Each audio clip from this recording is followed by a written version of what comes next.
السلام علیکم۔ آج ہم بات کر رہے ہیں ایشیا کپ 2025 کے ایک اہم میچ کی، پاکستان بمقابلہ متحدہ عرب امارات۔ یہ دبئی میں کھیلا گیا تھا۔ وعلیکم السلام۔ جی ہاں، یہ گروپ اے کا 10واں میچ تھا اور کافی اہم بھی، خاص طور پر پاکستان کے لیے سپر 4 مرحلے میں جگہ بنانے کے حوالے سے۔ بالکل۔ تو آج ہم مختلف سپورٹس ویب سائٹس کی رپورٹس کی روشنی میں اس میچ کا تھوڑا گہرائی میں جائزہ لیں گے۔ جی، کوشش کریں گے کہ میچ کے جو اہم پہلو تھے، جو ٹرننگ پوائنٹس تھے اور کھلاڑیوں کی کارکردگی، ان سب پہ بات ہو۔ صحیح۔ تو بنیادی مقصد یہی ہے کہ سمجھیں کہ اس میچ میں کیا ہوا اور پاکستان کیسے سپر 4 تک پہنچا۔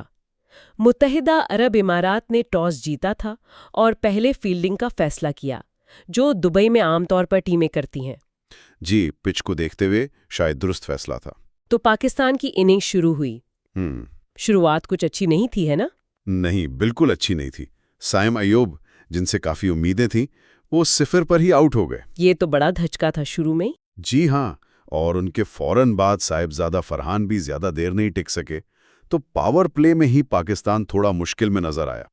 متحدہ عرب امارات کے گیند بازوں نے کافی اچھا آغاز کیا، مطلب بہت اچھا ہے۔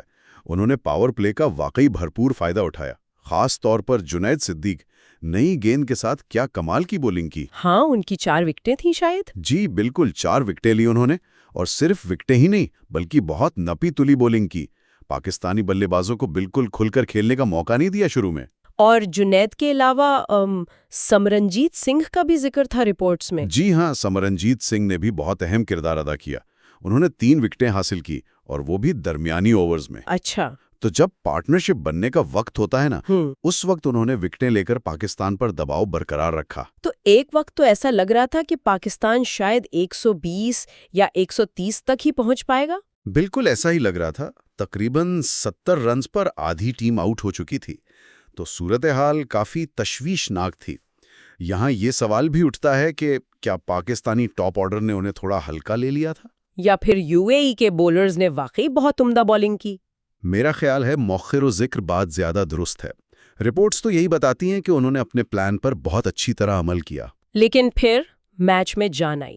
فخر زمان نے ذمہ داری لی۔ جی ہاں، تجربہ کام آیا۔ فخر زمان نے نہ صرف وکٹ پر کھڑے رہنے کی کوشش کی بلکہ ایک بہت ہی اہم 50 بنائی۔ 50 رنز کی اننگز، اور وہ بھی اس وقت جب ٹیم مشکل میں تھی۔ بالکل، اور ان کی اننگز کی خاص بات یہ تھی کہ انہوں نے شروع میں تھوڑا وقت لیا، وکٹیں گرنے کا جو سلسلہ تھا اسے روکا۔ صحیح۔ اور پھر آہستہ آہستہ اسکور کو آگے بڑھایا۔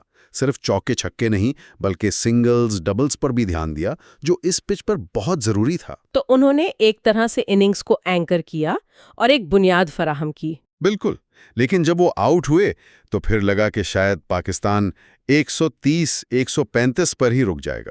لیکن پھر آئے شاہین شاہ آفریدی، بولر ہیں لیکن بلے سے کمال کر دیا۔ ارے واہ، وہ کیا اننگز تھی! صرف 14 گیندوں پر 29 رنز، وہ بھی ناٹ آؤٹ۔ زبردست۔ یہ وہ رنز تھے جنہوں نے سارا فرق ڈالا۔ جو سکور 130 لگ رہا تھا وہ ایک دم 146 تک پہنچ گیا۔ یہ ایک آپ کہہ لیں کہ میچ بدل دینے والا کیمیو تھا۔ تو مطلب شروع کی مشکلات کے باوجود فخر کی ذمہ داری اور شاہین کے آخر کے تیز رنز نے پاکستان کو 146 تک پہنچا دیا۔ ایک قابل دفاع ٹوٹل۔ جی، کم از کم لڑنے کے لیے ایک مناسب ہدف مل گیا۔ دبئی میں رات کے وقت 147 رنز بنانا آسان نہیں ہوتا۔ ٹھیک، تو اب آتے ہیں متحدہ عرب امارات کی اننگز پر۔ 147 کا ہدف ان کے سامنے تھا۔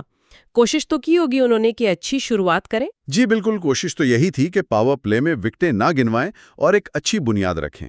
محمد وسیم اور علی شان شرافو نے آغاز کیا، لیکن پاکستانی بولنگ اٹیک بھی تو مضبوط ہے۔ شاہین آفریدی، جنہوں نے بیٹ سے کمال کیا تھا، انہوں نے گیند سے بھی آتے ہی دباؤ بنا دیا۔ شروع میں ہی وکٹیں لے لیں۔ جی ہاں، نئی گیند سے انہوں نے متحدہ عرب امارات کے ٹاپ آرڈر کو کافی پریشان کیا، اور پھر ان کے ساتھ حارث رؤف اپنی پیس کے ساتھ۔ بالکل، حارث رؤف اپنی رفتار سے دباؤ بڑھاتے رہے، اور پھر درمیانی اوورز میں ابرار احمد نے اپنی اسپن سے کام دکھایا۔ تو مطلب متحدہ عرب امارات کو کبھی سیٹل ہونے کا موقع ہی نہیں ملا؟ ایسا ہی لگتا ہے۔ رپورٹس کے مطابق پاکستانی بولرز نے انہیں لگاتار وقفوں سے وکٹیں لے کر دباؤ میں رکھا، کوئی بڑی شراکت قائم نہیں ہونے دی۔ اور جب وکٹیں گرتی رہتی ہیں تو پھر رن ریٹ کا دباؤ بھی بڑھتا جاتا ہے۔ یقیناً کچھ بلے بازوں نے تھوڑی بہت کوشش ضرور کی، آصف خان نے کچھ رنز بنائے، محمد زہیب نے بھی، لیکن کوئی بھی ایسی لمبی اننگز نہیں کھیل سکا جو میچ کا پاسا پلٹ دے۔ اور فیلڈنگ کیسی رہی پاکستان کی؟ فیلڈنگ بھی کافی اچھی رہی، چست فیلڈنگ تھی، گراؤنڈ فیلڈنگ خاص طور پر اچھی تھی، جس سے اضافی رنز رکے اور دباؤ برقرار رہا۔ تو نتیجہ پھر یہی نکلا کہ پوری ٹیم آؤٹ ہو گئی۔ جی، متحدہ عرب امارات کی پوری ٹیم تقریباً 19ویں اوور میں 105 رنز بنا کر آؤٹ ہو گئی۔ 105 یعنی 41 رن سے پاکستان یہ میچ جیت گیا۔ یہ تو کافی بڑا مارجن ہے T20 میں۔ جی ہاں، یہ ایک واضح فتح تھی۔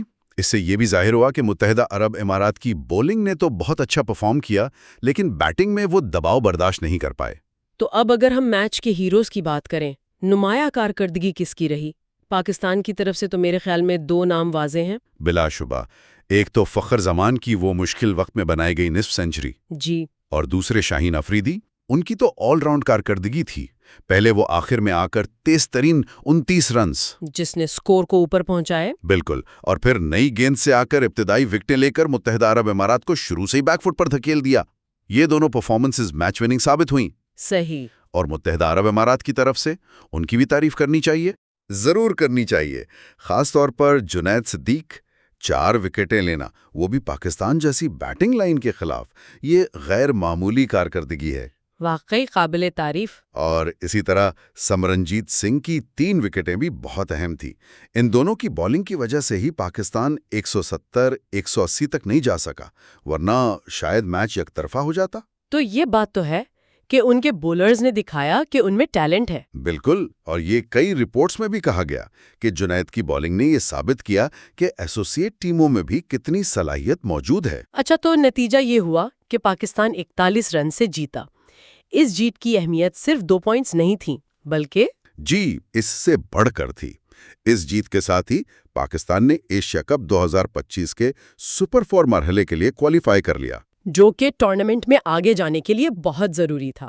بالکل، ٹیم کے مورال کے لیے اور گروپ میں اپنی پوزیشن مستحکم کرنے کے لیے یہ جیت بہت اہم تھی۔ تو خلاصہ یہ ہوا کہ پاکستان کی بیٹنگ شروع میں لڑکھڑائی، متحدہ عرب امارات کے بولرز خاص طور پر جنید اور سمرنجیت نے شاندار بولنگ کی، لیکن فخر کی ذمہ دارانہ 50 اور شاہین کے آخری اوورز کے دھماکے نے پاکستان کو 146 تک پہنچایا۔ جی، اور پھر جواب میں متحدہ عرب امارات پاکستانی بولنگ اٹیک کے سامنے ٹک نہیں سکی اور 105 پر ڈھیر ہو گئی۔